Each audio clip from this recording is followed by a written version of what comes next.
प्यारे बच्चों, chapter start होने से पहले मौदगिल सर की एक बात याद रखना।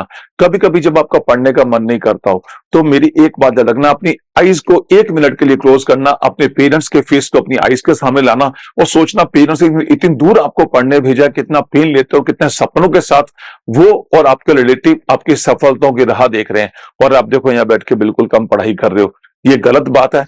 आज से और अभी से अपने पेरेंट्स के उन सपनों को पूरा करो जो तुम्हारे सपनों के साथ जुड़े हुए हैं और पढ़ने बैठ जाओ। बच्चों, बस इसी बात के बाद अब मैं आपका वेलकम करता हूं और हम चैप्टर स्टार्ट करते हैं। Welcome to Maudgil physics classes. मैं इंजीनियर संदीप मौदगिल बच्चों चंडीगढ़ से आज फिर आपके साथ।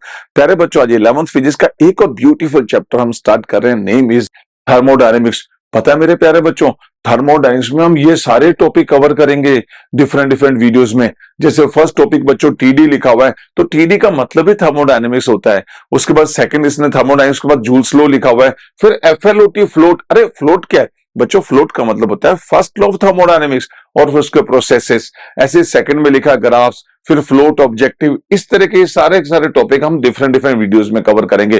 तो बच्चों हम इसका फर्स्ट टॉपिक स्टार्ट कर रहे हैं, thermodynamics, Joule's law, FLOT and processes. तो देखिए बच्चों इसका फर्स्ट टॉपिक।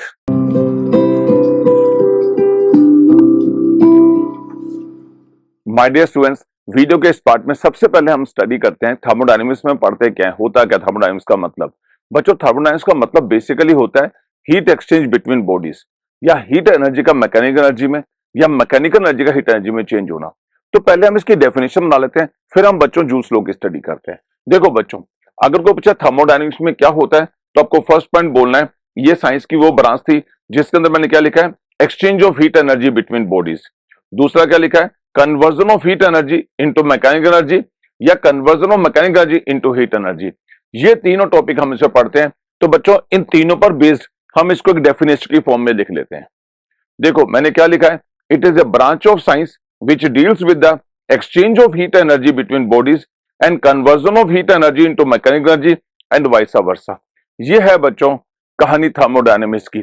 अब बच्चों थर्मोडायनेमिक्स के बाद मेन पार्ट जो हमें पढ़ना है वो है जूल्स लॉ। तो आओ बच्चों हम जूल्स लॉ अब स्टार्ट करते हैं। बच्चों जूल्स लॉ पे डिस्कशन स्टार्ट करने से पहले मैं आपको उसका एक फॉर्मूला बताता हूं, फिर मैं एक एग्जांपल देता हूं और फिर हम एक्सप्लेन करेंगे फॉर्मूला बना कैसे। देखो उसका फॉर्मूला तो ये लिखा हुआ होता है W equal to GH। W यहाँ वर्क है, H यहाँ हीट है और J एक कन्वर्जन फैक्टर है। वर्क और हीट आपस में इक्वल किया हुआ है इसने J के साथ। ये कैसे किया है, क्या वो करना चाहता है, आओ इसे हम एक एग्जांपल से समझते हैं। देखो बच्चों, कोई पूछे जूल्स लॉ क्या है तो आपको बोलना है W इक्वल टू GH, खत्म। अब ये आया कहां से, आओ मैं इसे एक्सप्लेन करता हूं। देखो बच्चों क्या होता है, अगर मुझे ये एग्जांपल 1 मिनट का सुनना, अगर मुझे अपना हाथ को गर्म करना है तो मैं क्या कर सकता हूं, बच्चे मुझे बोलेंगे सर हाथ को रब कर लो, रब करोगे तो गर्मी आ जाएगा। हाँ यार, तो मैंने रब जो किया तो बच्चों मैंने वर्क किया और वर्क करने से हीट मिला। कुछ बच्चे बोलते हैं सर क्या बात करते हो, इतनी मेहनत क्यों करते हो, किचन में जाओ गैस जला लो, हाथ रख दो, हाथ गर्मी आ जाएगी। बात तो सही लगी मुझे। तो बच्चों यहां से एक कॉन्सेप्ट डेवलप हुआ कि अगर हम वर्क करते हैं तब भी टेम्परेचर राइज होता है, अगर गैस पे हाथ रखते हैं हीट लेते हैं तब भी टेम्परेचर राइज होता है। तो जूल्स ने यहां कहा, सपोज करो आपने 10 जूल वर्क किया और टेम्परेचर राइज हाथ का 1 डिग्री सेंटीग्रेड हो गया। आपने गैस पे हाथ रखकर 5 कैलोरी हीट ली और टेम्परेचर राइज 1 डिग्री सेंटीग्रेड हो गया। इसका मतलब बच्चों वर्क और हीट कहीं ना कहीं इक्वल है। वर्क भी टेम्परेचर राइज कर रहा है तो 10 जूल इक्वल टू 5 कैलोरी कह सकते हैं अपन। कोई 10 जूल ने भी 1 डिग्री राइज किया, 5 कैलोरी में 1 डिग्री राइज किया, तो 10 जूल वर्क से 1 डिग्री राइज, 5 कैलोरी हीट लेने से भी 1 डिग्री राइज, तो 10 जूल और 5 कैलोरी इक्वल हो गए ना। यहीं से जूल्स ने रूल दिया था कि work is proportional to heat होता है। तो आओ बच्चों हम इसी बात को स्टेटमेंट की फॉर्म में लिख के देखते हैं। बच्चों स्टेटमेंट में आपको लिखवा क्या दूंगा, मैं यही तो बताऊंगा आपको कि अगर हमें टेम्परेचराइज करना हो तो चाहे वर्क करो चाहे आप हीट लो, दोनों से टेम्परेचराइज होता है। तो आओ बच्चों हम इसका स्टेटमेंट देखते हैं। The temperature of a system can be raised by, first part में doing work on it, second part में heating it. According to Joule's law the work done on the system and heat developed are proportional to each other. क्या बात है यार, W proportional to H है इसलिए W equal to GH हो गया। ये J जो है बच्चों एक कांस्टेंट है जिसे हम कहते हैं मैकेनिकल इक्विवेलेंट ऑफ हीट। ये सामने इसके वैल्यू लिखी हुई है। 4.2 joule equal to 1 calorie, 4.2 into 10³ joules equal to 1 kilo calorie, या 4.2 10⁷ erg equal to 1 calorie. Actually J is not a physical quantity, it is a conversion factor. इस बात को याद रखना। अब मैं आपको एग्जांपल देता हूं, देखो तो वर्क का फॉर्मूला जूल्स लॉ के अकॉर्डिंग क्लियर हो गया, W equal to J H, और जे में याद रखना है 4.2 जूल इक्वल टू 1 कैलोरी, जो मोस्ट कॉमन है, जो काम आता है। देखो मेरे प्यारे बच्चों, जूल्स लॉ तो आपको क्लियर हो गया है ना। अब न्यूमेरिकली ऑब्जेक्टिव में जूल्स लॉ के यूज कैसे करते हैं उसे एक्सप्लेन करता हूं। देखो बच्चों, ये जूल्स लॉ था, work equal to J H. अब इसमें क्या होगा बच्चों, डिफरेंट ऑब्जेक्टिव में वर्क की डिफरेंट डिफरेंट वैल्यू पुट करेंगे और उसमें एच की भी डिफरेंट डिफरेंट वैल्यू पुट करेंगे। बस मेरे दो टिप ध्यान रखना बच्चों। एक तो ये कि जब भी कभी टेम्परेचर चेंज होगा तो हीट की जगह बच्चों एम एस डेल थीटा या एम एस डेल टी मतलब स्पेसिफिक वाला फॉर्मूला लगाते हैं, और जब फेज चेंज होता है तो एच की जगह एम एल लगाते हैं, लेटेंट हीट वाला फॉर्मूला। क्योंकि जब आइस मेल्ट होगी तो एच की जगह एम एल लिखना है, और जब टेम्परेचर रेज तो एम एस डेल थीटा लिखना है।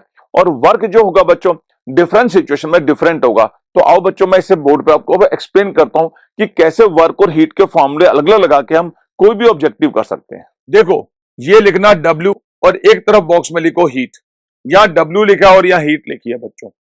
W में क्या लिखा है देखो ध्यान देना, अगर मैं किसी के गोली मारता हूं तो W की जगह हाफ mv² आएगा। आपके घर के नीचे से कोई जा रहा है, आप छत पे खड़े होकर पानी गिरा दो तो W की जगह mgh आएगा।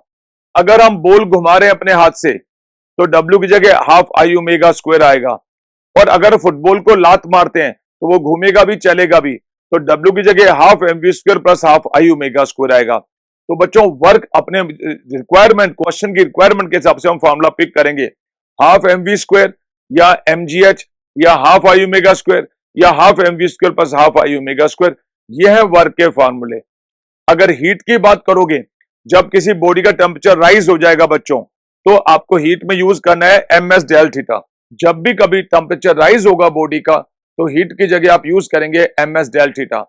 अगर कोई भी बॉडी मेल्ट हो जाती है तो आप एम एल यूज करेंगे। अगर कोई बॉडी मेल्ट के साथ राइज भी करती है टेम्परेचर राइज तो M L plus M S del theta करेंगे। तो आपको ध्यान देना है, हीट के जो फॉर्मूले हैं वो भी हम रिक्वायरमेंट के हिसाब से लेते हैं क्वेश्चन की। तो बच्चों एक तरफ मैंने वर्क लिखा है, एक तरफ मैंने हीट लिखा है, जैसा जैसा जरूरत हो वैसे वैसे ये फॉर्मूले बच्चों लगाते चलो। आओ अब मैं इस पर कुछ ऑब्जेक्टिव आपको समझाता हूं। तो बच्चों जो ऑब्जेक्टिव हम समझना चाहते हैं, पहले हम उसके फर्स्ट 2 एग्जांपल्स देखते हैं। इसे आप समझिएगा और इन फॉर्मूलों का यूज करना सीखना। बच्चों वो कहता है मेरे पास एक दीवार है, वॉल, मैंने एम मास की बुलेट v वेलोसिटी से फायर किया, तो पूछता है बुलेट का राइजिंग टेम्परेचर कितना होगा।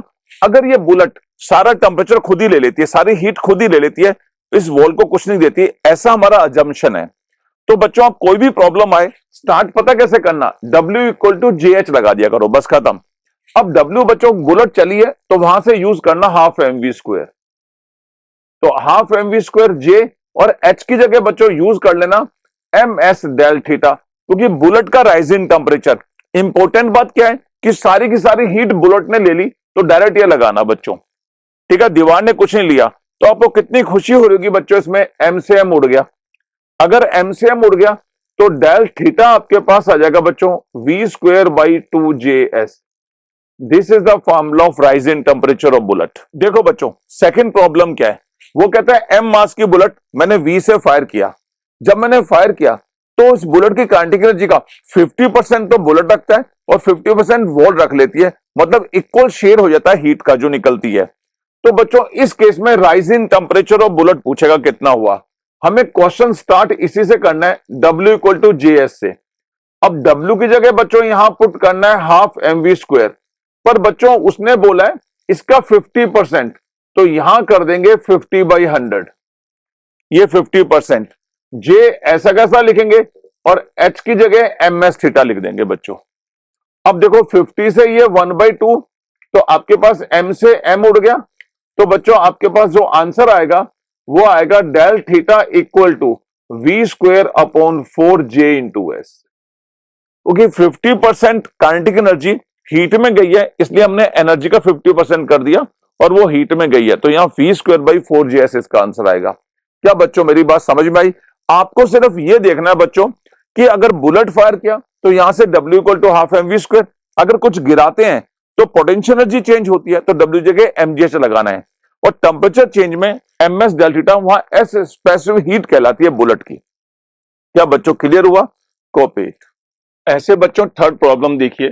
थर्ड प्रॉब्लम ये कहता है कि मेरे पास एक ऐसे कोई वॉल है और इस वॉल के ऊपर, ये वॉल मैं स्ट्रेट बनाया था, इस तरह से कोई दीवार है मेरे पास, इस पे बच्चों वो चिंटू नाम का बच्चा खड़ा है, उसने वहां से पानी नीचे गिराया, वाटर, मतलब कोई भी पानी नीचे गिराया, तो राइजिंग टेम्परेचर ऑफ वाटर कितना हो जाएगा, ये पूछा है कि जो भी टकराने के बाद, स्ट्राइक करने के बाद सारा हीट पानी ले लेता है, तो राइजिंग टेम्परेचर ऑफ पानी कितना होगा। बच्चों जो भी प्रॉब्लम आएगा ना, सभी में आपको सिर्फ एक ही काम करना है बच्चों, जूल्स लॉ लगाना है। जूल्स लॉ कहता है W इक्वल टू JH। अब बच्चों इनिशियली पानी हाइट पे था, इसका मतलब W की जगह mgh वाला काम आएगा यहां, और राइजिंग टेम्परेचर है तो H की जगह ms डेल थीटा वाला। तो बच्चों हम यहां लगा देंगे, पता है क्या, mgh, m mass of water है, इक्वल टू J और ms डेल थीटा, क्योंकि राइजिंग टेम्परेचर पूछा है, अगर फेज चेंज होगा तो ml लगाते हैं बच्चों यहां। तो देखो कितनी खुशी की बात है बच्चों, m से m उड़ गया, तो राइजिंग टेम्परेचर जो डेल थीटा होगा वो आपके पास होगा GH बाई JS के नाम से बच्चों। दिस इज द आंसर, ये आंसर होगा बच्चों। क्या मेरी बात समझ आई आपको? तो जब भी कोई राइजिंग टेम्परेचर पूछेगा तो कहना सर बिल्कुल क्लियर, अगर बुलेट फायर करेंगे तो W की जगह हाफ mv², अगर कहीं से कुछ गिराएंगे तो पोटेंशियल एनर्जी चेंज हो रही है हीट में, इसलिए W की जगह mgh लिख देंगे बच्चों। क्लियर? आओ बच्चों एक प्रॉब्लम मैं और साथ साथ आपके करता हूं, वो ये कहता है इसमें कि अगर सपोज ये आपके पास पृथ्वी माता है, जिसे हम अर्थ कहते हैं, जो ओमेगा स्पीड से रिवॉल्व हो रही है, अपनी एक्सेस में रोटेट कर रही है, अगर अर्थ रोटेट करते करते बच्चों स्टॉप हो जाए, घूमते घूमते रुक जाए, तो राइजिंग टेम्परेचर ऑफ अर्थ कितना हो जाएगा। अगर ये रोटेशन की बात कर रहा है और घूमते घूमते रुक गया, तो बच्चों हर प्रॉब्लम में आपको एक ही काम करना है, वर्क इक्वल टू JH लगाना है। ये मैंने पहले ही क्लियर कर दिया। अब अगर ये रोटेट हो रहा है तो वर्क की जगह बच्चों रोटेशनल काइनेटिक एनर्जी वाला फॉर्मूला यूज कीजिए, इसलिए मैंने W की जगह यूज किया बच्चों half I omega square, J और H की जगह ms डेल थीटा, क्योंकि राइजिंग टेम्परेचर बोला है उसने। तो बच्चों इसके बाद हमने क्या किया, earth behave as a solid sphere, earth solid sphere का बिहेव करेगी, तो I की जगह पुट करेंगे 2/5 mr² ओमेगा स्क्वायर, और J की जगह बच्चों पुट करेंगे ms, J के साथ ms डेल थीटा H की जगह। तो बच्चों ये जो I है ना, this is called moment of inertia, और earth behave as a solid sphere, तो सॉलिड स्फीयर का मोमेंट ऑफ इनर्शिया अपनी एक्सेस पे 2/5 mr² होता है। ये फार्मूला आपको याद रखना है बच्चों। तो अपन ने ये वाला I पुट किया। अब देखो बच्चों m से m गया, 2 से 2 गया, हमें rising temperature del theta calculate करना है। तो देखो ऊपर तो आ जाएगा r² ओमेगा स्क्वायर, और नीचे बच्चों पता क्या आएगा, 5 तो है ही, s नीचे, तो 5JS। This is the answer. तो राइजिंग टेम्परेचर ऑफ अर्थ पूछेगा तो r² ओमेगा स्क्वायर पर 5JS। तो प्यारे बच्चों कितना अच्छा लगता है, वर्क का जो रिक्वायरमेंट ऑफ फॉर्मूला पिक करो, H का भी जो रिक्वायरमेंट फॉर्मूला पिक करो, आपस में लगाएं, आंसर आएंगे। आओ बच्चों ऐसी हम कुछ प्रॉब्लम और भी देखते हैं। आओ मेरे प्यारे बच्चों हम नेक्स्ट प्रॉब्लम का स्टेटमेंट देखते हैं। इसमें पता क्या बोला है बच्चों उसने, कि मेरे पास एक वॉल था, पहले क्वेश्चन को एनालाइज कर लो फिर आप आराम से इसको करते रहना। मैंने बुलेट फायर किया, इस दीवार पे बुलेट फायर किया, तो बच्चों 50% एनर्जी बुलेट ने रखा और 50% उस वॉल ने रख लिया होगा। उस पर बच्चों ये क्वेश्चन पूछा है, जो इन्फॉर्मेशन दी है आओ उससे हम स्टेटमेंट की फॉर्म में देखते हैं। बच्चों क्वेश्चन का स्टेटमेंट कहता है, a lead bullet strikes against a steel plate with a velocity 300 meter per second. If the bullet loses all of its velocity after the impact, find the rising temperature of the bullet, assuming that the heat produced is equally shared by bullet and the target. और नीचे specific दी हुई है बच्चे उसने। देख बच्चे इस case में हमें करना क्या था, उसने कहा 50-50% शेयर होगी, है ना। कोई भी प्रॉब्लम आए बच्चों हमेशा स्टार्ट करना है W इक्वल टू JS से। बड़ा अच्छा क्वेश्चन, समझना प्यार से। बुलेट फायर की तो W जगह हाफ mv², पर उसका 50% एनर्जी, 50 का मतलब 50/100, तो 1/2 हो गया, वो एनर्जी हीट में गया, equal to J ms del theta, हमने S की जगह C बुलेट लिख दिया यहां। तो यहां तक की बात क्लियर हो गया। तो बच्चों देखो यहां m से m उड़ गया आपके पास, तो v²/4। अब अपन ने क्या लिखा, J की वैल्यू 4.2, और बच्चों देखो डेल थीटा ऐसे रह गया आपके पास, ये जो सी बुलेट है ना, इसको अपन ने बच्चों ये लिखा है, ये वाला, ये सी बुलेट को समझिए कैसे लिखा मैंने बच्चों को बोला कि सी बुलेट 0.03 कैलोरी पर ग्राम डिग्री सेंटीग्रेड दिया हुआ था। मैंने कहा 4.2 जूल इक्वल टू 1 कैलोरी। मैंने कैलोरी को जूल में चेंज करने के लिए 4.2 से मल्टीप्लाई किया और ग्राम का किलोग्राम बनाना था तो 1/1000 कर दिया, किलोग्राम बन गया। इसलिए बच्चों जूल किलोग्राम सेकंड लिखा गया ये वाला, तो इसलिए 1000 की मल्टीप्लाई ये ऊपर आके 0.1000 बना है। वापिस देख, ये अपन ने क्या किया, अपने पास ये जो था कैलोरी में था, कैलोरी को जूल में चेंज के लिए 4.2 का मल्टीप्लाई और ग्राम को किलोग्राम में 1/1000 कर दिया। इससे बच्चों अपने पास ये वाली आ गया इक्वेशन। अब मैंने क्या किया बच्चों, जब मैंने इसको यहां निकालना, मैं डेल थीटा, ठीक है, तो जो कटता है वो काटते जाएंगे, तो डेल थीटा 178 डिग्री सेंटीग्रेड आएगा।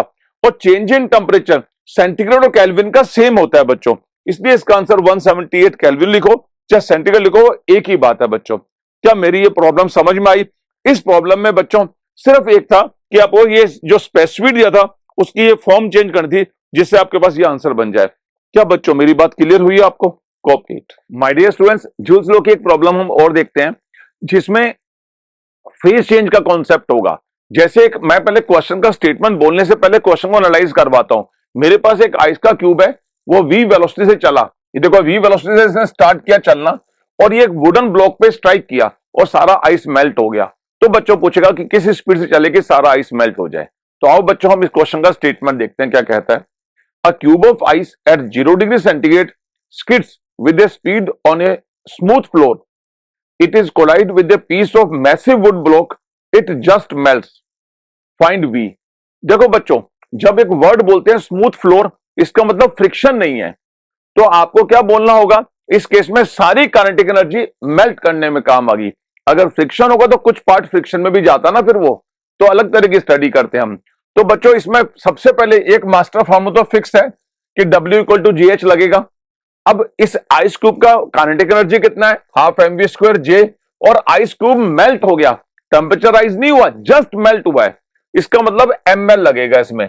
तो m से m उड़ गया, ये 2 ऊपर आएगा तो √2JL आ गया, 2 ये रहा, और J आपके पास 4.2, और latent heat of ice question में गिवन थी बच्चों ये वाली 82 कैलोरी पर केजी में, ये क्वेश्चन में गिवन थी, मैंने ये लगाई तो बच्चों अप्रोक्सीमेट 830 मीटर पर सेकेंड आ गया। कॉन्सेप्ट तो वही है ना कि अगर मेल्ट हो रहा है तो ml लगाना था, और अगर टेम्परेचर राइज हो रहा है तो ms डेल थीटा लगाना था। Copy it. और मेरे प्यारे बच्चों एक प्रॉब्लम हम और करते हैं ऐसी जिसमें कंप्लीटली हीट बुलेट को नहीं मिलेगी, कुछ वॉल के पास भी जाएगी।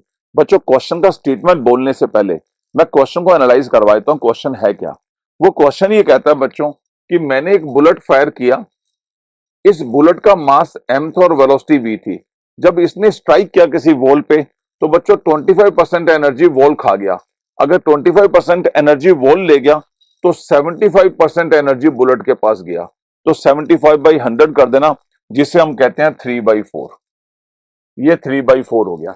अब बच्चों हम इसमें स्टार्ट करेंगे जूल्स लॉ से, W इक्वल टू GH से, पर क्वेश्चन करने से पहले मैं स्टेटमेंट बोल देता हूं बच्चों इसका।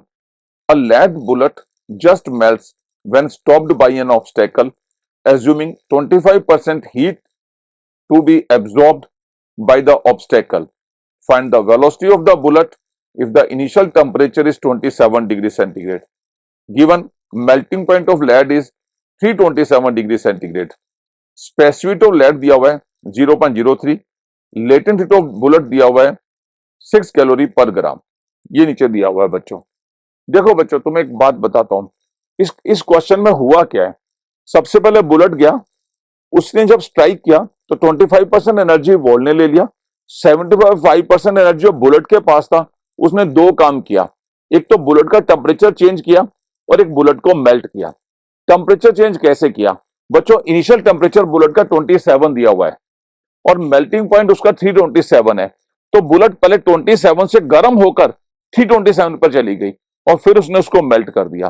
तो डिफरेंस देखो 27 से 327 का डिफरेंस 300 है, अगर केल्विन में चेंज करोगे 273 ऐड करके तब भी डिफरेंस 300 ही आएगा, ये बात ध्यान रखना बच्चों। तो पहले वो 27 से अपना टेम्परेचर बुलेट 327 करता है क्योंकि इसका मेल्टिंग पॉइंट 327 है बुलेट का, फिर वो मेल्ट होता है, ठीक है ना। तो आओ बच्चों इसको अब यहां समझते हैं। मैंने W की जगह लगाया हाफ mv², पर बच्चों हाफ एमवी स्क्वायर का 75%, जो 75% को 3/4 कहते हैं, 3/4 लगा दिया। जे ऐसे रखा, एच की जगह दो काम किए। पहले उसने टेम्परेचर चेंज किया 27 से 327, तो एम सी डेल थीटा लगा दिया। फिर उसने उसको मेल्ट किया बुलेट को, तो एम एल लगा दिया। तो बच्चों एम से एम तो उड़ गया, ठीक है जी। अब ये आपके पास बच गया 3/8 वी स्क्वायर, ठीक है, इक्वल टू जे की जगह 4.2 और स्पेसिफिक लेट दी हुई है 0.03। ये क्वेश्चन में दी हुई है, वो हमने यहां वैल्यू पुट कर दी। और बच्चों del theta change in temperature, bullet temperature 27 से 327 तक ले गई है, ठीक है, या 300 केल्विन से 300 केल्विन तक, तो डिफरेंस 300 ही रह गया, प्लस 4.2। ये जो एल जो है वो आपके पास कैलोरी में था 6 कैलोरी। यहां देखिए ना आप, लेटेंट हीट काय में दे रखी है आपको कैलोरी पर ग्राम में, तो जूल में चेंज करने के लिए मैंने 4.2 से मल्टीप्लाई कर दिया, ऐसे मैंने यहां किया था 4.2 से मल्टीप्लाई, तो ये कैलोरी का जूल बन चुका है। अब बच्चों ग्राम का किलोग्राम बनाना हो तो इस ग्राम में 1/1000 कर दो, देखो इस वाले में, बाकी सारा सेम चलेगा। इस ग्राम को 1/1000 किलोग्राम हो गया। जब इसको 1000 को ऊपर लाएंगे और इसे सोल्व करेंगे बच्चों, तो v अप्रोक्सीमेट 410 मीटर पर सेकेंड आ जाएगा, और या इसका सही एग्जैक्ट आंसर है 409.87, तो आप 410 मीटर पर सेकेंड कह सकते हैं। तो बच्चों क्वेश्चन कितना प्यारा था कि जो पहले कितनी सारी बातें इसमें आई। बुलेट गया, उसका 75% पार्ट जो काइनेटिक एनर्जी का था वो दो पार्ट में हुआ, एक उसका टेम्परेचर राइज किया 27 से 327 और एक उसको मेल्ट किया, इसलिए दो काम में ये लगाना था आपको। It's a very good question बच्चों, copy it. My dear students, एक प्रॉब्लम और जूल्स लॉ का बहुत अच्छा है, पर इस प्रॉब्लम को एक्सप्लेन करने से पहले, इस प्रॉब्लम का स्टेटमेंट बोलने से पहले मैं इसको एनालाइज करवा देता हूं। बच्चों इसमें एक इंक्लाइन सरफेस था, 37 का एंगल था, एम मास कांस्टेंट वेलोसिटी से नीचे जा रहा था, और कहता है यहां फ्रिक्शन भी है। अगर यहां फ्रिक्शन है और वेलोसिटी कांस्टेंट है, तो बच्चों वेलोसिटी कांस्टेंट तभी होगी, मतलब स्पीड कांस्टेंट तभी होगी जब उस पे सारे फोर्स बैलेंस होंगे। कोई बॉडी रेस्ट में हो या किसी की स्पीड कांस्टेंट है तो सारे फोर्स बैलेंस होने चाहिए। तो बच्चों इस केस में इस वेट का कंपोनेंट इसके फ्रिक्शन को बैलेंस कर रहा होगा। तो बच्चों आप थोड़ा सा फ्रिक्शन भूल गए होंगे, तो मैं उसको थोड़ा सा एक्सप्लेन करता हूं, फिर हम इस प्रॉब्लम पे आते हैं। बेसिकली होता क्या बच्चों, मेरे पास एक इंक्लाइन सरफेस है ऐसे, ये थीटा एंगल पर है, मैंने यहां एम मास रखा बच्चों, ये एम मास, तो मैं बता रहा हूं कि इसमें फ्रिक्शन होता कितना है, पहले वो समझते हैं। तो इसका जो वेट होगा बच्चों वो तो mg होगा, और रिएक्शन ऐसे n होगी। अगर ये थीटा तो ये भी थीटा होगा, तो बच्चों यहां जो कंपोनेंट होगा वो mg cos थीटा, और जो कंपोनेंट पुल करेगा उसका नाम होगा mg sin थीटा, और पीछे उसे रोकेगा कौन, फ्रिक्शन। तभी इस बॉडी के सारे फोर्सेस बैलेंस होके इसकी वेलोसिटी कांस्टेंट होगी। तो इंक्लाइंड सरफेस पे बच्चे फ्रिक्शन की वैल्यू हमेशा mg sin थीटा बोल के आना। फ्रिक्शन बेसिकली μn होता है, ये लिमिटिंग फ्रिक्शन होता है, इस केस में ये बैलेंस हो रहा है क्योंकि v कांस्टेंट है, तो सिर्फ mg sin थीटा बोल के आना था आपको। तो इस केस में आप फ्रिक्शन बोलना सिर्फ mg sin थीटा बच्चों। अब हम पहले इस क्वेश्चन का स्टेटमेंट देखते हैं कि ब्लॉक स्लाइड हो रहा है और हमें पूछ क्या रहा है बच्चों। देखिए बच्चों इस क्वेश्चन में वो ये कहता है, a copper block of mass 200 gram slide down a rough inclined plane of inclination 37 degree at a constant speed. Assuming that the loss of mechanical energy goes into the copper block as thermal energy, find the increase in temperature of the block as it slides down through 60 centimeter. Specific heat capacity of copper is equal to 420 joules per kg Kelvin. ओहो बच्चों ये है question. तो basically क्या है, इसमें specific heat दे रखी है खुद ही जूल्स में। अगर वो जूल्स में तो जे की जरूरत नहीं पड़ेगी बच्चों, मैं तुम्हें बताऊं जूल्स लो क्या होता है, W इक्वल टू JH होता है, बोलो फाइन। पर अगर स्पेसिफिक हीट जूल्स में दे रखी है तो सिर्फ H लगाओ ना, जूल तो ऑलरेडी आगे, तो इससे काम चल जाएगा। वर्क डन किसने किया, फ्रिक्शन ने किया, FdX। हीट हो गया mc डेल थीटा, ये C ऑलरेडी जूल्स में, तो J अपन खा गया अभी। अब बच्चों फ्रिक्शन की जगह ये वाला वैल्यू पुट करो, mg sin थीटा, थीटा 37 है, इनटू कितना चला dx, वो लिखा हुआ है क्वेश्चन में, देखो आप 60 सेंटीमीटर, इसलिए 60/100 कर दो, equal to mc del theta. m से m उड़ गया बच्चों, तो g की जगह 10, sin 37 3/5, 60/100, 60 सेंटीमीटर को मीटर में चेंज किया इसलिए अपन 100, और c दे रखा 420, आपको g दे रखा 420 जूल्स में, kg केल्विन में, वो लगाया तो बचा डेल थीटा। तो बच्चों ये आपके पास आंसर हो गया। डेल थीटा जो होगा ना बच्चों, वो चाहे तो अब चेंज है ना, तो चेंज केल्विन या सेंटीग्रेड का सेम होता है, चाहे यहाँ केल्विन लिखो चाहे सेंटीग्रेड, चेंज हमेशा सेम होता है इसके अंदर। क्या बच्चों क्लियर हुआ? तो इसमें अच्छी बात क्या थी, जो फ्रिक्शन था बच्चों, जो फ्रिक्शन था वो सारा का सारा हीट में गया, इसलिए फ्रिक्शन इक्वल टू हीट किया, या फ्रिक्शन का work done equal to heat किया अपन ने। मेरी बात समझ लो, फ्रिक्शन का work done equal to heat कर दिया, और फ्रिक्शन की वैल्यू मैंने यहां से बताई mg sin थीटा से, वो लिखी, और dx चला 60 सेंटीमीटर, तो मीटर में चेंज जितना हुआ, इसको सोल्व किया बच्चों, तो ये आंसर आएगा। क्या मेरी बात समझ आई मेरे प्यारे बच्चों? कॉपी।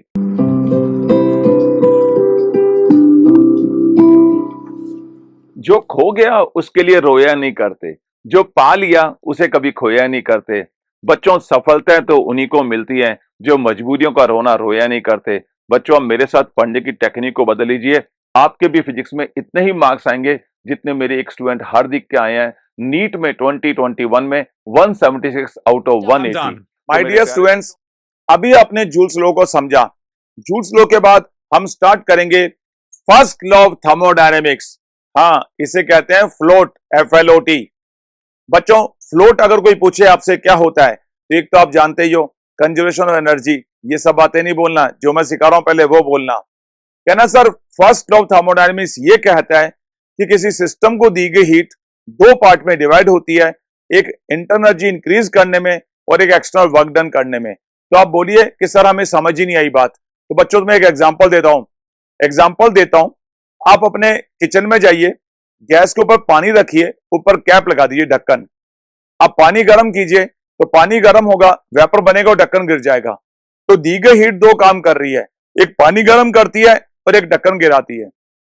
पानी की जगह एक्चुअल में आइडल गैस लेनी है आपको, समझाने के लिए आपको ऐसे बोल दिया मैंने। वो आइडल गैस गर्म होती है और ढक्कन गिराती है। तो देखो दी गई आग दो जगह काम आई, गर्म करने में और वर्क डन करने में। तो मैंने यही तो बोला था कि गिवन हीट दो काम करती है, इंटरनल एनर्जी इंक्रीज करती है, इसका मतलब टेम्परेचर इंक्रीज करती है, और ढक्कन गिराती है, इसका मतलब एक्सटर्नल वर्क डन करती है। इसलिए बच्चों हम लोग इसके फॉर्मूले में बोलते हैं dq equal to du plus dw। ये given heat internal energy increase कर रही है तो मतलब टेम्परेचर राइज हो रहा है, dw का मतलब एक्सटर्नल वर्क डन हो रहा है। हाँ बच्चों, बस इसी का स्टेटमेंट लिख लेंगे बोर्ड पे। तो देखिए आप statement, according to it heat given to a system is equal to the sum of increase in its internal energy and the work done by the system against the surroundings। कहना sir आप तो बड़े smart हो और ये formula लिखा हुआ है। तो आज के मैं पूछूंगा फ्लोट क्या है। कहना पानी गर्म होना मतलब टेम्परेचर राइज करना, और ढक्कन गिरना मतलब एक्स्ट्रा वर्क डन करना। बच्चों बिल्कुल क्लियर हो गया? मेरे प्यारे बच्चों, फ्लोट को मैं एक और अप्रोच से आपको एक्सप्लेन करता हूं। देखो बच्चों पहले ये फॉर्मूला देख लीजिए, delta Q equal to given heat दो काम करती है, D plus del W, internal energy increase और वर्क डन। तो यहाँ डी क्या हो गया, delta Q minus del W. ये जो डी लिखा ना परफेक्ट डिफरेंशियल है बच्चों, किसी भी प्रोसेस के इनिशियल और फाइनल पोजिशन पे डिपेंड करता है, पाथ पे डिपेंड नहीं करता। ये जो डी पाथ पे डिपेंड नहीं करता, तो फ्लोट के इस चीज को हम एग्जाम्पल लेके समझते हैं बच्चों। वो एग्जाम्पल बोर्ड पे देखिए, मैंने कोई प्रोसेस किया, वो ए से बी गया via three path number 1, path number 2 और पाथ नंबर 3। क्लियर? अब बच्चों आपको दिमाग क्या लगाना है, पाथ नंबर 1 में गिवन हीट 50 जूल थी और वर्क मान लो 30 जूल हुआ, तो डी होता है delta Q minus del W. तो देखो इनका डिफरेंस 20 जूल आ गया। कहना हाँ जी सर ठीक है बिल्कुल। तो बच्चों ए और बी पाथ में अगर पोजीशन सेम है तो हर पाथ के लिए 20 जूल लिखना जरूरी है, क्योंकि इनिशियल फाइनल पोजीशन सेम है तो डी सेम मानेंगे। तो डेल्टा क्यू टू 60 है तो वर्क डन कितना हुआ 40, जिससे कि डिफरेंस 20 रहे बच्चों।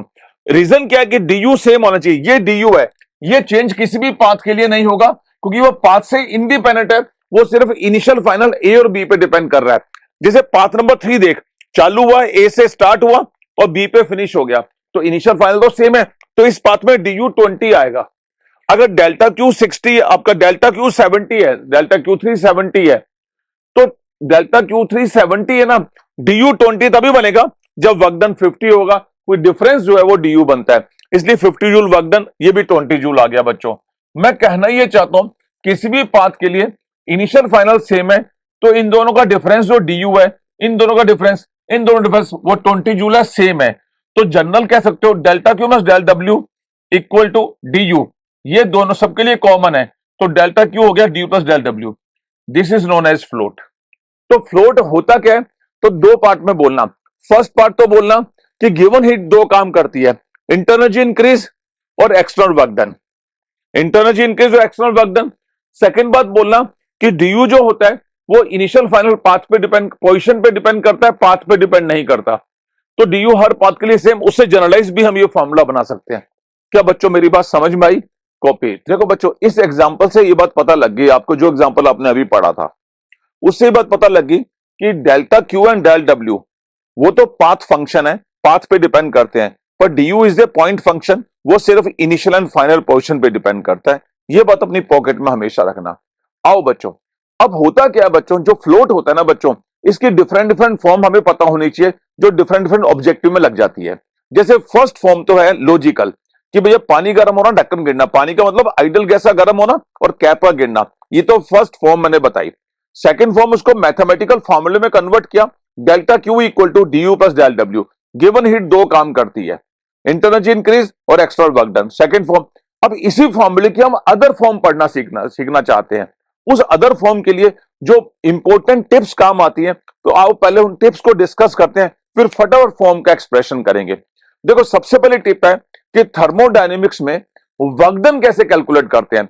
देखो वर्क एनर्जी पावर में वर्क डन था एफडीएक्स, थर्मोडायनेमिक्स में एफडीएक्स नहीं बोलते। देखो मेरी बात सुनो, वर्क पावर एनर्जी में W इक्वल टू एफडीएक्स, और थर्मोडायनेमिक्स में वर्क डन होता है PDV, pressure into change in volume. ये आया कहां से? और पहले हम ये चीज देख लेते हैं। ये वो टिप है जो फ्लोट के अदर फॉर्म में काम लेंगे। क्या ना, समझाओ सर कैसे? जैसे क्या हुआ बच्चों, ये गैस भरी हुई थी, मैंने यहां से हीट दिया तो ये गर्म हुआ, तो ये पिस्टन ऊपर हो गया, ये डंडा जो है ये पिस्टन सा है, ये ढक्कन ऊपर होना स्टार्ट हो गया। मान लेते हैं पी प्रेशर से ये डीएक्स ऊपर हो गया, अब फोर्स तो लगा ही होगा। तो वर्क डन आपने जो पढ़ा था वो था बच्चों एफ डी एक्स, ठीक है। और प्रेशर होता है फोर्स अपॉन एरिया, तो फोर्स होता है पापा जी पी इंटू एरिया। तो बच्चों वर्क डन हो गया पी इंटू ए इंटू डीएक्स, मैंने एफ की जगह पापा जी पुट कर दिए पी ए। और बच्चों एरिया इंटू डीएक्स, एरिया मतलब मीटर स्क्वायर, डीएक्स मतलब मीटर, तो मीटर क्यूब हो गया वॉल्यूम। इसलिए बच्चों इस केस में डी डब्ल्यू हो जाएगा पी डेल वी। ये वर्क डन का फॉर्मूला आ गया बच्चों। तो थर्मोडायनेमिक्स में कोई वर्क डन पूछे आपसे तो हमेशा बोल के आना पी डेल वी। अब बच्चों वर्क डन की भी एक फॉर्म और है, वो याद रखना। हम आइडल गैस इक्वेशन जानते हैं पीवी इक्वल टू एनआरटी, तो अगर हम वी का चेंज करेंगे तो इसको डेल्टा वी लिखेंगे, एनआर कांस्टेंट तो डेल्टा टी। तो बच्चों पी डेल वी को आप एनआर डी भी कह सकते हैं। इसलिए वर्क डन का फॉर्मूला क्वेश्चन की रिक्वायरमेंट के हिसाब से हम दोनों में से कोई भी लगा सकते हैं, चाहे पीडीवी चाहे एनआर डेल टी। ये सारे वर्क डन के फॉर्मूले हैं, इसका हम यूज करेंगे बच्चों आज अदर फॉर्म पढ़ने में। और बच्चों क्या क्या चीज चाहिए होती है आपको, देखिए आप, एक हम जानते हैं इंटरनल एनर्जी का चेंज डीयू, वो चाहे कोई भी प्रोसेस हो, आइसोबारिक हो चाहे आइसोकोरिक हो, कोई भी प्रोसेस हो, सभी में एनसीवी डीटी होता है। सीवी होती है कांस्टेंट वॉल्यूम पर specific heat, specific heat at constant volume. Work done का तो मैंने बता ही दिया पीडीवी एनआर डेल टी, और सीपी में सीवी आर होता है, तो सीपी हो गया सीवी प्लस आर, और गामा होता है CP by CV, gamma CP by CV. ये सारे फॉर्मूले भी हम यूज करेंगे अदर फॉर्म का पढ़ने के लिए। तो आओ बच्चों हम अब इसके अदर फॉर्म को समझने की कोशिश करते हैं। मैं इसे आप इसे कॉपी कर ले।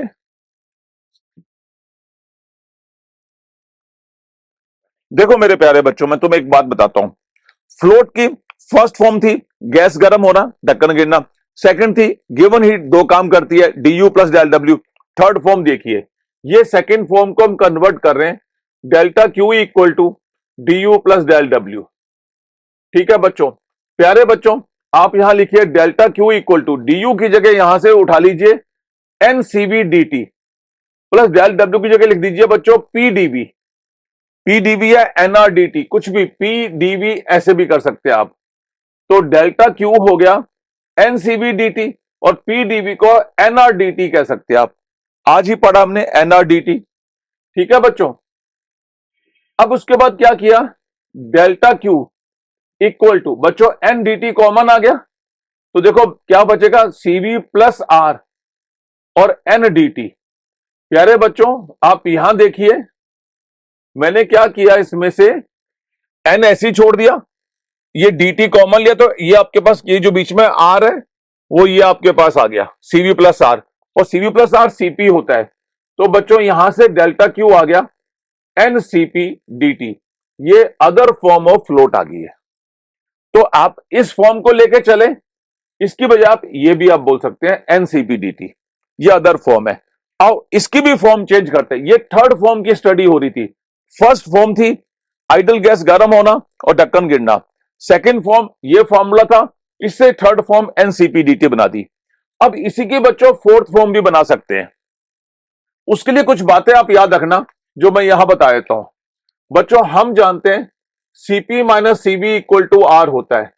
CP कॉमन ले लो, 1 minus CV by CP equal to R होता है। ये कॉमन लिया तो बच्चों ये R होता है। CP common 1 minus CP by CV होता है गामा इक्वल टू R होता है। तो CP हो गया gamma R upon gamma minus 1। ये CP को इस फॉर्म में रखिए। ये नेक्स्ट फॉर्म आ गई delta Q equal to N, यहां लग दीजिए gamma R upon gamma minus 1 into dt। ये फोर्थ फॉर्म और तैयार कर दी हमने, जिसे कहते हैं फ्लोट की अदर फॉर्म आ गई। बच्चों क्या मेरी बात समझ में आई? ये है फ्लोट की डिफरेंट डिफरेंट फॉर्म। बच्चों याद रखोगे बच्चों? तो यही मैं आपको करता, इसको कॉपी कर लीजिए, फिर हम इस पे ऑब्जेक्टिव करेंगे। बच्चों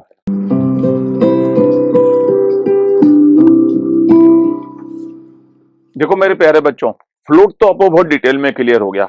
आओ बच्चों अब हम डिफरेंट टाइप के प्रोसेसेस की स्टडी करते हैं। उसके हर पॉइंट को बहुत अच्छे ढंग से याद कर लेना बच्चों, ऑब्जेक्टिव में बहुत हेल्प करेगा। कहना सर कौन कौन से प्रोसेस? आओ बच्चों हम वन बाय वन डिस्कस करते हैं। सबसे पहले प्रोसेस का नाम है बच्चों आइसोबारिक प्रोसेस। आइसोबारिक के बाद बच्चों हम आइसोथर्मल पढ़ेंगे। तो आइसोबारिक प्रोसेस क्या होता है बच्चों? आइसो मैंने सेम, बारिक मैंने हो गया प्रेशर। बच्चों जिसमें प्रेशर सेम रहे, मतलब प्रेशर सेम रहेगा, उसे आइसोबारिक प्रोसेस कहते हैं, याद रखना। तो आओ बच्चों हम समझते हैं आइसोबारिक में कौन कौन से पॉइंट हमें डिस्कस करने चाहिए। आइसोबारिक प्रोसेस उसे कहते हैं जिसमें बच्चों प्रेशर कांस्टेंट होता है। प्रेशर कांस्टेंट, तो ये dp जीरो लिखा है, इसका मतलब चेंज इन प्रेशर जीरो होता है। तो आइसोबारिक में प्रेशर कांस्टेंट है पर चेंज इन प्रेशर जीरो है। और बच्चों जब प्रेशर कांस्टेंट है तो चार्ल्स लॉ लगता है, याद है ना, PVT pressure volume temperature, P constant तो V प्रोपोर्शनल टू T होगा। तो इसको आप कह सकते हो V by T equal to K, और उसी को इसलिए लिखा है V1 by T1 equal to V2 बाई T2। क्लियर? अब इसमें जो गिवन हीट होगी आइसोबारिक में डेल्टा Q, वो इंटरनर्जी भी इंक्रीज करेगी और वर्क डन भी करेगी, क्योंकि वॉल्यूम चेंज जीरो नहीं हुआ, प्रेशर चेंज जीरो है। प्रेशर तो है ना उसके पास, तो बच्चों ये दोनों काम होंगे। तो हम कह सकते हैं du प्लस PdV फॉर्मूला लगेगा। और ज्यादा कुछ लिखना हो तो NCP dt भी लगा सकते हो आप इसमें, डायरेक्ट वो वाला फॉर्मूला NCP dt जो हमने प्रूव किया था। ये सारे फॉर्मूले एप्लीकेबल है आइसोबारिक में। अगर प्रेशर ही कांस्टेंट है तो PV ग्राफ ऐसे बनेगा। बच्चों जिस एक्सेस के परपेंडिकुलर लाइन होती है वो एक्सेस कांस्टेंट होती है। जिन बच्चों का बेसिक वी को याद रखना, जैसे यहां चंडीगढ़ लिखा है और चंडीगढ़ के बाद यहां लिखा हुआ है पागल, और लाइन ऐसे बनाई तो पागल के परपेंडिकुलर है, तो चंडीगढ़ के नंबर ऑफ पागल कांस्टेंट है। इसका मतलब बच्चों ये होता है। तो इसका मतलब आप इस बात से कह सकते हैं कि प्रेशर के परपेंडिकुलर, तो मतलब प्रेशर कांस्टेंट, इसका ग्राफ ऐसे बनेगा। और जो लाइन परपेंडिकुलर होती है बच्चों ऐसे, जहां P कांस्टेंट है वह dP तो होगा नहीं, चेंज इन प्रेशर, और स्लोप होता है dy अपॉन dx, y की जगह P, x की जगह V, तो dP बाई dV यहां जीरो हो जाएगा बच्चों। तो इस केस में स्लोप नहीं होता बच्चों इसका। तो PV आइसोबारिक प्रोसेस में स्लोप जीरो होते हैं। वर्क डन हो गया PV2 माइनस P1, प्रेशर तो है पर चेंज इन प्रेशर नहीं है, इसलिए वर्क डन जीरो मत करना। एक इंपॉर्टेंट चीज, वेरी इंपॉर्टेंट बच्चों, जो बच्चे नीट और जेई का एग्जाम दे रहे हैं इस पॉइंट को हमेशा याद करके जाना, डायरेक्ट ऑब्जेक्टिव आएगा इसका। Bulk modulus of elasticity for isobaric process. तो बच्चों बल्क मॉडुलस ऑफ इलास्टिसिटी का मतलब स्ट्रेस अपॉन स्ट्रेन। स्ट्रेस क्या होती है बच्चों? Force upon area. तो यहां स्ट्रेस को प्रेशर लिखा गया है, तो बेसिकली ये फोर्स अपॉन एरिया। और स्ट्रेन होता है change in configuration upon original configuration, तो यहां होगा change in volume upon original volume, dV by V होगा। तो बच्चों प्रॉब्लम क्या है कि बल्क मॉडुलस ऑफ इलास्टिसिटी जब B निकालोगे इसका, तो चेंज इन प्रेशर ही नहीं, dP जीरो है इसमें, देखो dP जीरो है, तो bulk modulus of elasticity isobaric process में जीरो पाई जाती है। It's a very good objective बच्चों। तो बल्क मॉडुलस ऑफ इलास्टिसिटी कहना स्ट्रेस अपॉन स्ट्रेन, मेरे टीचर ने स्ट्रेस को बोला फोर्स अपॉन एरिया, पर ये बल्क मॉडुलस में स्ट्रेस को प्रेशर लिख दिया, फोर्स अपॉन एरिया ही हो गया। और चेंज इन वॉल्यूम और ओरिजिनल वॉल्यूम स्ट्रेन हो गया। जब dP जीरो तो B जीरो हो गया ना, तो इसमें इलास्टिसिटी जो होती है बल्क मॉडुलस वाली वो 0 होती है बच्चों। ये था बच्चों मेरे प्यारे बच्चों आइसोबैरिक प्रोसेस। Copy it. प्यारे बच्चों नेक्स्ट प्रोसेस का नाम है आइसोथर्मल प्रोसेस। देखो बच्चों आइसोथर्मल प्रोसेस का मतलब इसमें टेम्परेचर कांस्टेंट हो। और आपको एक बात याद रखनी है बच्चों, जो लाइन लिखी हुई है, internal energy of the ideal gas depends on temperature. Very important है बच्चों। अगर टेम्परेचर कांस्टेंट है तो इंटरनल एनर्जी भी कांस्टेंट है, इसलिए DU 0 लिखा जाता है। तो ये वेरी इंपॉर्टेंट पॉइंट है बच्चों। आइसोथर्मल में टेम्परेचर तो कांस्टेंट होता है पर DU 0 लिखना है, क्योंकि इंटरनल एनर्जी जो होती है ना बच्चों वो टेम्परेचर पे डिपेंड करती है। अगर टेम्परेचर पागल होगा तो इंटरनल एनर्जी भी पागल होगी, अगर टेम्परेचर कांस्टेंट है तो इंटरनल एनर्जी भी कांस्टेंट है, इसलिए चेंज इन इंटरनल एनर्जी 0 है बच्चों इस केस में। कहना अरे सर क्या बातें बताई आपने, इसलिए बच्चों लिखा गया टेम्परेचर कांस्टेंट तो U कांस्टेंट पर DU 0। इंटरनल एनर्जी 0 मत करना, ये एक ऑब्जेक्टिव आता है। बोलते हैं आइसोथर्मल में इंटरनल एनर्जी बताओ तो बच्चे 0 कर जाते हैं। अरे बच्चे इंटरनल एनर्जी तो कांस्टेंट है, DU 0 है। ये इंपॉर्टेंट पॉइंट है बहुत। वेरी स्लो प्रोसेस होता है बच्चों ये वाला, वेरी स्लो प्रोसेस। और जब इसमें टेम्परेचर ही कांस्टेंट तो बहुत स्लो लग जाएगा। P = 1/V, PV = K, तो P1 V1 = P2 V2 लग जाएगा। और इसमें वक्दन ये आएगा। और बच्चों याद रखना फ्लोट में डेल्टा Q जो होगा वो DU प्लस डेल W होगा, पर बच्चों DU तो 0 है यहां, ये वाला तो 0 है आपके पास। अगर ये 0 है तो delta Q direct del W होगा बच्चों। क्लियर? तो उसमें वक्दन इससे निकालेंगे V1 से V2 PdV। तो आइसोथर्मल का वक्दन एक एक्सप्रेशन का रिजल्ट ये वाला है जो आपको formula objective point of view से याद रखना है। और लास्ट वीडियो में मैंने एक्सप्रेशन बता रखे हैं बच्चों इसके अंदर, उन वीडियोस को देखिए, उससे आपको एक्सप्रेशन क्लियर हो जाएगा बच्चों ये वाला। फाइन। तो इसमें DU 0 गिवन हीट सारा वर्क करती है, इंटरनल एनर्जी में चेंज नहीं करती। ये है बच्चों आइसोथर्मल में। अच्छा PV = K है, तो बच्चों अगर स्लोप पकड़ना हो इसका अपने को तो स्लोप कैसे पकड़ते हैं? डिफरेंशियल करके बच्चों। डिफरेंशियल होता है U.V का फार्मूला। P ऐसा कैसा differential of V plus V ऐसा कैसा डिफरेंशियल ऑफ P, और K कांस्टेंट तो डिफरेंशियल 0 हो गया बच्चों। इससे dP/dV आ गया -P/V। ये इस ग्राफ में जो इसका ग्राफ बनेगा आइसोथर्मल का बच्चों, उसमें स्लोप ये होगा। ये ग्राफ ऐसे बनते हैं, ये V है, ये P है और ये ग्राफ होता है। तो इसका जो स्लोप है वो -P/V कहलाता है बच्चों। कई बार ऐसा ऑब्जेक्टिव भी आता है आइसोथर्मल की स्पेसिफिक पूछता है। स्पेसिफिक का फॉर्मूला Q = हम जानते हैं MC डेल थीटा होता है।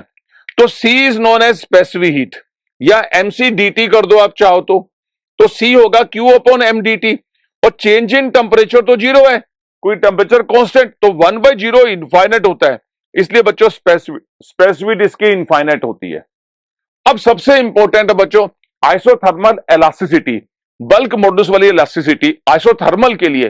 तो वही स्ट्रेस अपॉन स्ट्रेन, स्ट्रेस की जगह प्रेशर, और strain change in volume upon original volume. अब बच्चों ये dP/dV यहां देखो कितना निकाला आपने, ये रहा dP/dV आपने निकाला था अभी, ये रहा ये वाला, ये dP/dV था -P/V। तो बच्चों ये dP/dV को -P/V लिख दिया गया, और ये V ऊपर आ गया, माइनस का V ऊपर, तो V से V माइनस से माइनस गया तो ये P आ गया। तो इसमें आइसोथर्मल इलास्टिसिटी बच्चों P के इक्वल होती है। बल्क मॉडुलस जो होता है वो P के इक्वल होता है। पहले अपने कितना पढ़ा था? 0। आइसोबारिक में बल्क मॉडुलस 0, पर आइसोथर्मल में इक्वल टू प्रेशर बोल के आना है। तो कितनी बढ़िया चीज है बच्चों। देखो टेम्परेचर कांस्टेंट तो इंटरनल एनर्जी 0 नहीं बोली, constant, change in internal energy 0, given heat सारा वर्क करती है। और ये सारे पॉइंट आपको याद करने थे बच्चों।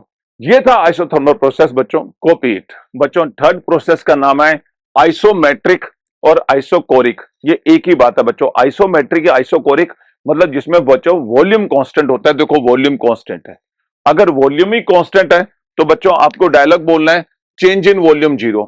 और बच्चों वर्कडन का फॉर्मूला होता है PdV, तो अगर वॉल्यूम में चेंज है तो PdV 0 हो गया बच्चों। ठीक है, अगर आप PVT में वॉल्यूम कांस्टेंट है तो प्रेशर लो लग गया, प्रेशर प्रोपोर्शनल टू T लग गया आपके पास। तो P अब क्या आ जाएगा P1/T1 = P2/T2, क्योंकि यहां लिख देंगे अपन P/T = K, क्योंकि P = KT हो जाएगा तो P/T K बन जाएगा बच्चों यहां। तो P1/T1 = P2/T2। अब फ्लोट की इक्वेशन देखें, फर्स्ट लॉ ऑफ थर्मोडायनेमिक्स, वो बच्चों कहती है dq = du plus del W, पर डेल W तो है ही नहीं है, 0 है। तो सारा गिवन हीट सिर्फ गर्म करने के काम आती है आइसोकोरिक प्रोसेस में, इंटरनल एनर्जी बढ़ाती है। और P और V अगर आपके पास ग्राफ बनाना हो तो बच्चों वॉल्यूम ये कांस्टेंट है, अगर वॉल्यूम कांस्टेंट तो वर्क डन इसमें 0 आएगा। बस इतना सा ही इसमें पढ़ना था बच्चों आपको।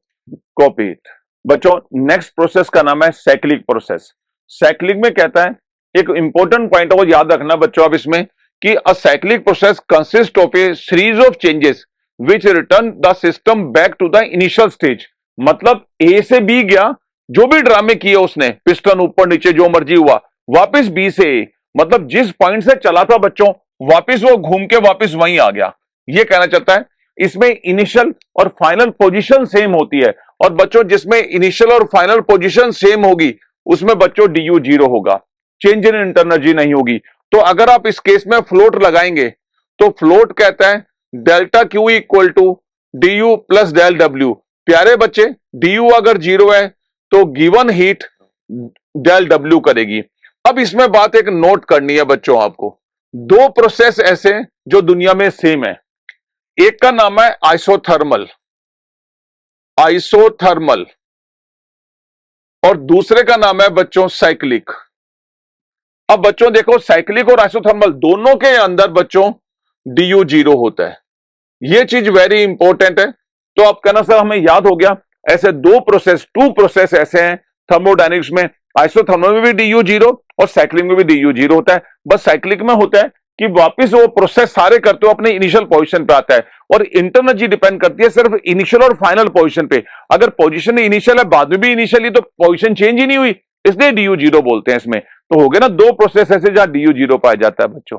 कॉपी। बच्चों अब हम लास्ट प्रोसेस पे डिस्कस कर रहे हैं, इसका नाम है बच्चों एडियाबेटिक प्रोसेस। एडियाबेटिक का मतलब होता है बच्चों नो हीट एक्सचेंज, है ना, डेल्टा क्यू 0। और इसमें बच्चों सबसे इंपॉर्टेंट बात है सडन प्रोसेस है, ये याद रखना सडन प्रोसेस है ये। और इस पे हम डिस्कस करते हैं। सबसे पहले तो नो हीट एक्सचेंज, ये डेल्टा क्यू 0 कर देना।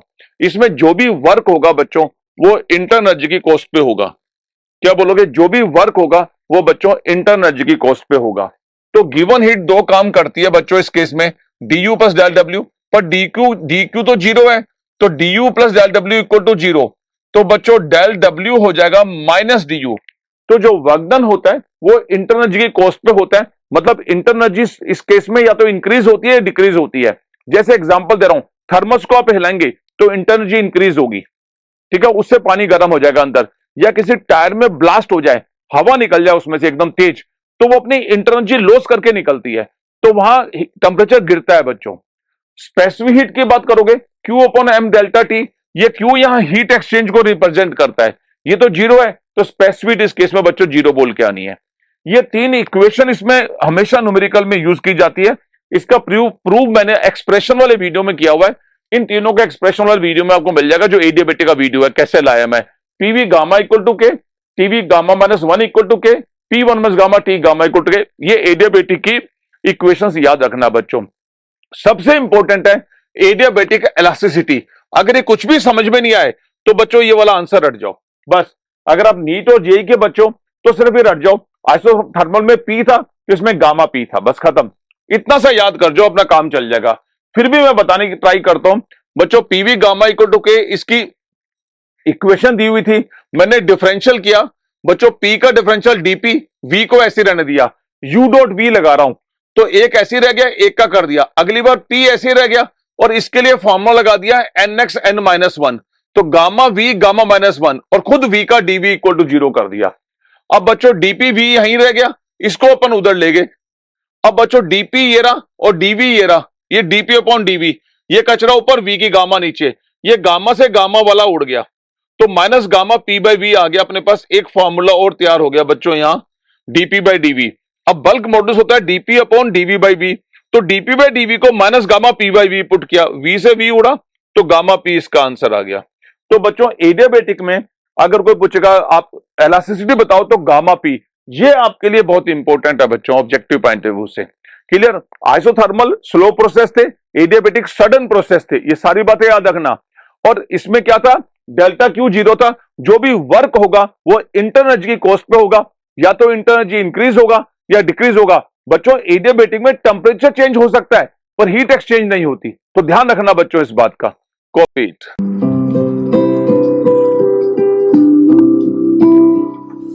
अगर float first law of thermodynamics के ऑब्जेक्टिव करने हो तो इसमें साइन कन्वेंशन बहुत इंपॉर्टेंट है।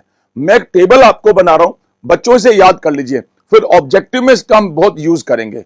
देखो बच्चों, फ्लोट का फॉर्मूला ये था delta Q equal to D U plus del W. इन तीनों के साइन क्या होने चाहिए वो पता करने जरूरी है। तो देखो यहां लिखा हुआ है क्वांटिटी, डेल्टा क्यू पॉजिटिव होगा, इसका मतलब heat supply to the system है, और डेल्टा क्यू नेगेटिव होगा, heat extract from the system है। डेल्टा डब्ल्यू अगर पॉजिटिव होगा इसका मतलब work done by the gas है, मतलब एक्सपेंशन है। नेगेटिव होगा work done on the gas है, ब्रैकेट में कंप्रेशन है। अगर डेल्टा यू पॉजिटिव है इसका मतलब टेंपरेचर राइज हुआ है, इंटरनर्जी इंक्रीजेस। डेल्टा यू नेगेटिव है, डेल्टा यू नेगेटिव कब होगा, जब टेंपरेचर फॉल होगा, इंटरनर्जी डिक्रीजेस। बस ये साइन कन्वेंशन बच्चों सबसे इंपॉर्टेंट है जो आपको याद करने हैं। अगर ये साइन कन्वेंशन आपको पता लग गया, कहीं गलती नहीं करोगे, केमिस्ट्री से कंपेयर नहीं करोगे, फिजिक्स में इसका ही यूज करना, आपको अपने आप आपके आंसर आते चले जाएंगे बच्चों। तो आओ अब हम ऑब्जेक्टिव की प्रैक्टिस करते हैं। पहले आप ये साइन कन्वेंशन कॉपी कर लीजिए बच्चों।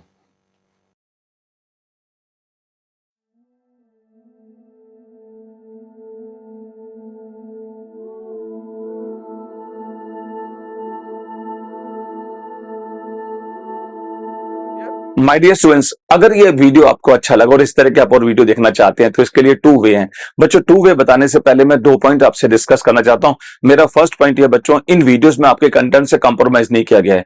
इन वीडियो को कॉपी करने में आपको टाइम जरूर लगेगा, पर इससे बच्चों आपके बेस नोट इतने अच्छे बन जाएंगे कि आप किसी भी कॉम्पिटिशन में इजिली सक्सेस हो जाएंगे। आप कभी मत सोचना इसमें टाइम बहुत लगता है बच्चों, आउट ऑफ बॉक्स काम करोगे, ज्यादा टाइम लगाओगे तभी सक्सेस मिलती है। इसलिए वीडियो से आप अपने बेस नोट बनाइए, और वो अल्टीमेट बेस नोट होंगे क्योंकि ऑर्गेनाइज्ड वे में बनाए गए वीडियोस हैं। सेकंड बात और बोलता हूं बच्चों, अगर आप इंडिया में कहीं भी कोचिंग ले रहे हैं, आपको लग रहा है हम तो बड़े सेंटर में पढ़ते हैं, तब भी बच्चों ये वीडियो बहुत हेल्पफुल है। जो भी चैप्टर आपके टीचर आपको क्लास में पढ़ा रहे हैं उससे पहले आप घर में ये वीडियो देख के जाएं। अगर आप देख के जाएंगे तो पूरे ईयर आपका कॉन्फिडेंस हमेशा अप रहेगा। अगर वो कॉन्फिडेंस आपका अप रहेगा बच्चों तो सक्सेस के चांस ज्यादा बढ़ेंगे। तो आओ बच्चों, मैं 2 वे बताता हूं इन वीडियोस को लेते कैसे हैं, देख कैसे सकते हैं बच्चों। इस वीडियो को देखने के लिए आपके पास 2 वे हैं। फर्स्ट है कि modiclasses.com नाम का एक वेबसाइट है मेरा, उस वेबसाइट को विजिट करके आप ये वीडियो परचेज कर सकते हैं। बहुत नॉमिनल प्राइस पे आपको मिलेंगे, पूरे 1 साल के लिए सब्सक्रिप्शन आपको मिलेगा, उससे ये वीडियो बच्चों आप ले सकते हैं इस वेबसाइट पर जाकर। सेकंड ऑप्शन है आप बच्चों, सेकंड ऑप्शन है मेरा ऐप डाउनलोड कीजिए। आप पूछेंगे कौन सा ऐप डाउनलोड करना और कैसे करना है, तो बच्चों ये डिपेंड करता है कि पास फोन कौन सा है। अगर आपके पास एंड्रॉइड फोन है तो बच्चों मॉडल क्लासेस नाम से ऐप डाउनलोड कीजिए। इसके अंदर जाएंगे तो आपको वीडियोस मिल जाएंगे। अगर आपके पास iOS एप्पल का फोन है तो बच्चों माई इंस्टीट्यूट नाम से एक ऐप डाउनलोड कीजिए। उसमें कोड आपसे मांगा जाएगा, उस कोड का नाम है XEQTB।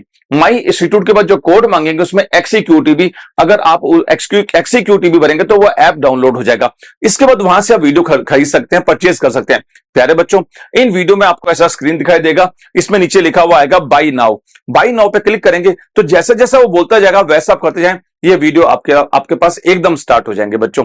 यही बेस्ट वे है आपको बच्चों, अगर सक्सेस चाहिए तो फिजिक्स सर के ये वीडियोस आप परचेज कीजिए। Thank you very much.